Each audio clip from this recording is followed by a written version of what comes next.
الحمدللہ رب العالمین والصلاة والسلام علی سید الانبیاء والمرسلین اما بعد فاعوذ باللہ من الشیطان الرجیم بسم اللہ الرحمن الرحیم الصلاة والسلام علیک یا رسول اللہ وعلی آلک واصحابک یا حبیب اللہ الصلاة والسلام علیک یا نبی اللہ وعلی آلک واصحابک یا نور اللہ۔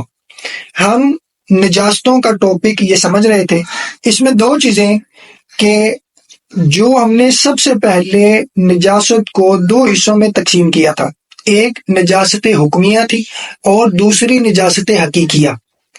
ٹھیک ہے، اب نجاست حکمیہ کا حکم شرعی کیا ہوگا، اس کے احکام کیا ہوں گے کہ کتنی مقدار میں لگی ہو تو وضو ٹوٹ جائے گا، کتنی مقدار میں لگی ہو تو وضو کرنا جو ضروری ہے، اس کے جو احکام ہیں وہ انشاءاللہ ہم سیکھیں گے۔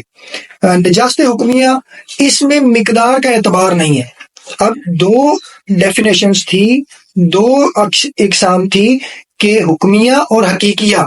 ابھی ہم حکمیہ کو سمجھ رہے ہیں کہ حکمیہ اس میں مقدار کا اعتبار نہیں ہوتا، نجاست کی مقدار کا اعتبار نہیں ہوتا، یعنی معمولی سا بھی حدث پایا گیا تو وضو ٹوٹ جائے گا، تھوڑا سا بھی حدث پایا گیا تو وضو ٹوٹ جائے گا۔ مثلا معمولی سا خون نکلا، اچھا پھر خون نکلنے میں آگے اور ایگزامپل ہے، مثال ہے، اور اس کو ڈیپتھ میں اگر بیان کروں تو خون نکل کر ڈھلک گیا۔ فار ایگزامپل یہاں پر کٹ لگا، خون نکلا اور نکلنے کے بعد وہ یہاں سے بہنا شروع ہو گیا، یا بہنا شروع ہو گیا یا یہاں سے بہ کے یہاں تک آ گیا، تھوڑا سا آگے ڈھلک گیا، تو اس سے وضو ٹوٹ جائے گا۔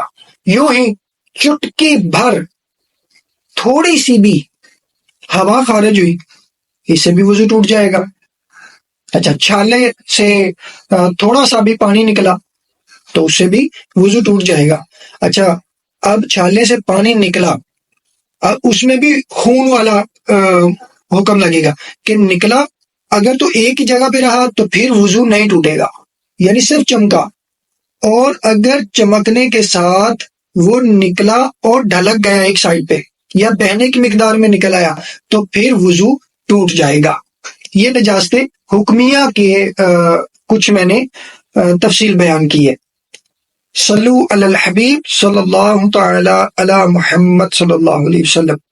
اب نجاست جو غلیظہ ہے، جس کو ہم پہلے نجاست حکمیہ، اب نجاست حقیقیہ۔ حقیقیہ کے آگے جو قسمیں ہیں نجاست غلیظہ اور پھر خفیفہ ہے، اس میں کتنی مقدار میں لباس، بدن یا جگہ پر نجاست لگی ہو تو اس کو پاک کرنا فرض ہے، کتنی مقدار میں لگی ہو تو اس کو پاک کرنا واجب ہے، کتنی مقدار میں لگی ہو تو اس کو پاک کرنا سنت ہے۔ یہ احکام سیکھنا الحمدللہ ہر مسلمان پر فرض ہے۔ تو یہ سیکھنے کے لیے آپ ویڈیو کے ساتھ رہیے تاکہ فرائض علوم سیکھنے میں ہم کامیاب ہو سکیں۔ صلو علی الحبیب صلی اللہ تعالی علی محمد۔